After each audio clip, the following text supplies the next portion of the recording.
To Gaza now, where a DW team has been taken by Israel's military inside the Palestinian territory and shown one of the hospitals. They are now under Israeli control. Foreign journalists are banned from entering Gaza independently, but our Jerusalem correspondent Tania Krämer traveled with Israel's army. They went to a location near Khan Younis in the south, where the military claims to have recovered the body of Hamas military leader Mohammad Sinwar. Here's her report. It's a short drive from Israel into Gaza, through parts of the newly built Morag corridor in southern Gaza.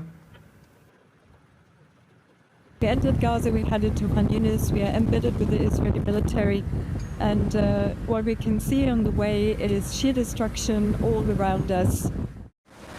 Israel has banned foreign journalists from reporting independently from the territory, leaving the burden on Palestinian journalists to document the conflict from inside Gaza under dangerous and harsh conditions.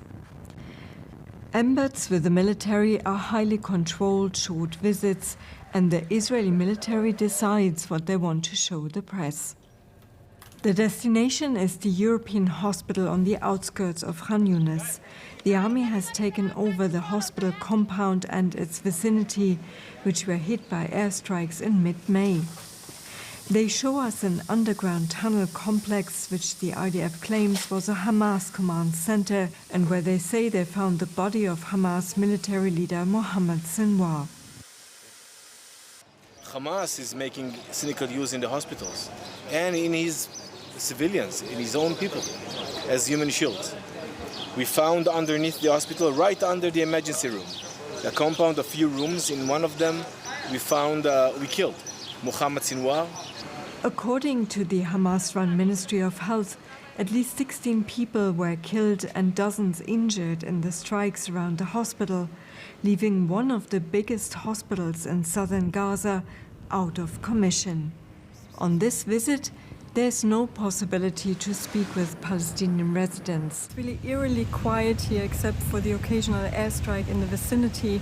There's no one around here. This area is also under a so-called evacuation order. People have been displaced from this area. After less than 2 hours, the army takes the journalists out again.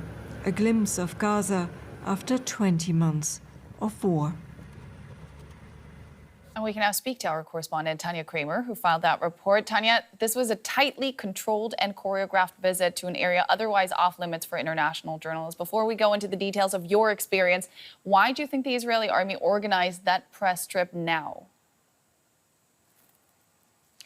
Well, I think, they wanted to show what they describe as a successful operation in killing Hamas military chief Mohammad Sinwar and other commanders, although I have to stress we haven't heard a confirmation by Hamas themselves about it. And I think they had the message, on the one hand, the Israeli media was also taken there, to the Israeli public, saying, with the goals of the government, saying we are eliminating Hamas, we are decimating the leadership there, and also we are eliminating a threat that is very close to border. If you look at the map, Khan Younis is very close to Israel's border and the kibbutzim there in southern Israel. I think for the international media, one of the reasons might have been that they wanted to show once again that Hamas is using, as they say, civilian infrastructure for their own purposes. There has been a lot of criticism leveled at the military by bombing, in hospitals or around hospitals. And, however, I think many people will say, they don't understand maybe the operational achievement, because what we have seen is that this hospital is now, of course, has been evacuated and has been put out of service for now, given that hospitals are protected spaces under international humanitarian law when they're not used for military purposes, and also given the fact that the healthcare system in Gaza is so dire and all this burden is now on the field hospitals there in southern Gaza. Given that you were not able to carry out your work in Gaza independently, as you usually do, did you learn anything new from your short time there? Well, I think we all know that these military embeds are very limited in scope, but I still think it's still good to go and to see, even if it's just for a short time. My impression was that, on the way in, that they're very much in control of the area that they brought the journalists in. We are riding there in open jeeps, more or less, of course, highly secured. So it feels that they really feel they're in control. But having said that, of course, a military embed is not a substitute for independent access to Gaza and independent reporting. The objective of this visit was to show journalists the tunnel where Israel says it found the body of the leader of Hamas, Mohammad Sinwar. Can you tell us about what you saw there? Yeah, we were taken there. I mean, we saw first a huge crater just in front of the emergency room, and the military there said, spokespeople there said that it was the military actually that dug this crater to go down to the to one of the tunnels. We were taken down there. And walking just a few meters actually into this tunnel to one of the rooms, and the only thing I see was it was very narrow, very dark. There was an indescribable smell, the smell of decomposing bodies. If you know that smell, we were taken to that room where the Israel Defense Forces said they found those bodies of those commanders and Mohammad Sinwar. Now, one of my Israeli colleagues also mentioned that when he was down there, he felt that it was, he could understand or could not understand how possibly hostages might have been held in these tunnels for over 600 days now. You've reported from Israel and the Palestinian territories for quite some time, and you've been to Gaza before. The UN and the Red Cross have said that the Strip has become, quote, hell on earth. Did that match the description of what you saw there? Well, I think we heard that from humanitarian workers who have been in and out of Gaza during this war. We've been hearing this from Palestinian journalists that are still reporting under very harsh conditions. And I've been hearing this also from people I've been calling in Gaza that I know from before the war. And I have no reason to doubt if they feel, it's exactly what they're describing. I mean, they're living this day by day. I mean, what we could see was mainly the destruction on our way. And now I have to say also this area is more a rural area, so it's not so densely populated like Jabalia, but you had a lot of destruction. And then you had sometimes pockets of houses that were still standing, even on one of the balconies. I could see, you could see some potted plants, for example, like as if somebody had just left. But still, when you see all of this, there's also a constant sound of shelling and bombing in this area. And one really wonders, how people there can basically coping with that, also given this really difficult humanitarian situation in Gaza. That was Tania Krämer on her recent visit to Gaza. Thank you so much for your reporting. And we're joined now by Ajith Sunghay, head of the United Nations Office of the High Commissioner for Human Rights Office in the occupied Palestinian territory. He joins us from Amman and Jordan. Thank you so much for taking the time to come on the show today. Your office monitors and reports on the human rights situation in the Palestinian territories. With access to the area so severely limited, how challenging has it been to assess what's been happening inside Gaza? Well, thanks for having me. And look, I mean, the situation is super precarious. It's least to say in the last 20 months is probably the most difficult and severe situation that we are facing and the people are facing. We have been monitoring human rights violations for a long period, even before this war started in October 2023. We have managed to put out a number of reports since the beginning, about 9 reports, that looks at violations from all sides, the Israel and the armed groups, including, for instance, on detention of Palestinians, the attacks on hospitals, the indiscriminate bombing, and other areas of interest. It's definitely not easy. First of all, accessing parts of Gaza is very, very difficult. And then verifying information and data is extremely challenging in the current situation where bombardments continue, where access is extremely difficult and controlled by the Israeli Defense Force.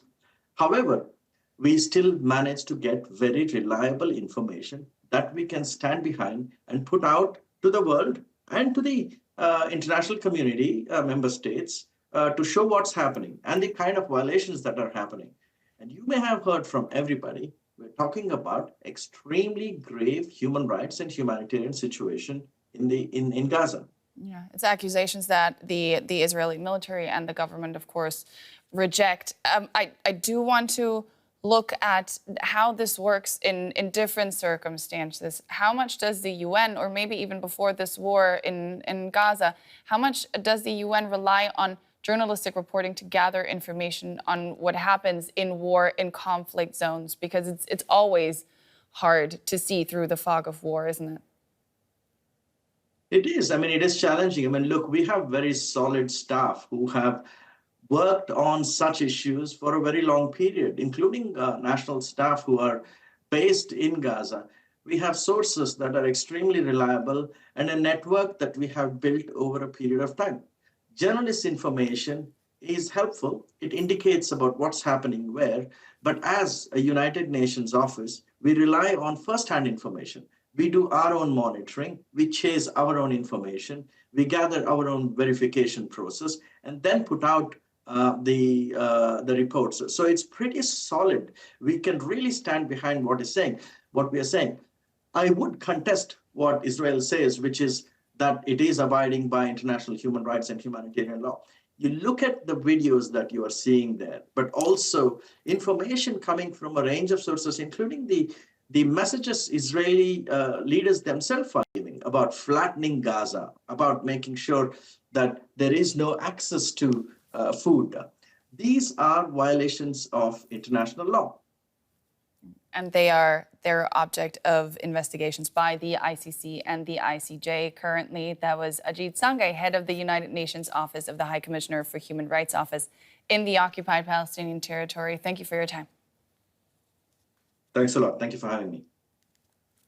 For some context, we can turn now to Hans-Jakob Schindler, Senior Director of the Counter-Extremism Project. Welcome. So first of all, Hamas has not confirmed the killing of its presumed leader, Mohammad Sinwar, but Israel says he has been dead for weeks. How unusual do you find that? Look, I mean, the Hamas control and command infrastructure in Gaza is very damaged. They're literally running out of senior leaders. And so obviously Hamas wants to portray a still kind of functioning terror group and hence does not confirm necessarily the death of another leader of its. So with that in mind, how much closer would his death bring Israel to its stated goal of destroying Hamas? I mean, look, this is three elements to the answer of these questions. Number one, Hamas no longer being able to do massive terror attacks and massacres like October 7. That's been achieved for several months now. The much harder and not yet achieved question is, can Hamas be prevented from regaining control over the Gaza Strip once this conflict ends? Now, the big question here is essentially a political one. Who is providing security and administrative functions in the Gaza Strip? Now, what we have seen with the Israeli army building corridors and starting another operation, it looks to me as if Israel has made the decision that they will take security control of the Gaza Strip itself, with all the accompanying costs politically and militarily of that. The problem here is the IDF really doesn't at the moment have a sufficient strength to actually do this. And that's why we continue to see operations here and operations there without actually getting too much ahead. It's pretty much a whack-a-mole game against the terror group. The administrative functions are difficult to maintain because Israel has lost trust in all of the UN agencies who had the networks and the infrastructure in Gaza to do this, and is now trying to set up this Gaza Humanitarian Foundation, which is a new player, doesn't have the infrastructure, had very obvious problems at the beginning of its operations, and is still not reaching everyone in Gaza. And the third element to this is the long-term ability of Hamas to rebuild itself in years from now. That would require going after Hamas money, which is not in the Gaza Strip. It's pretty much globally, but also in the Gulf.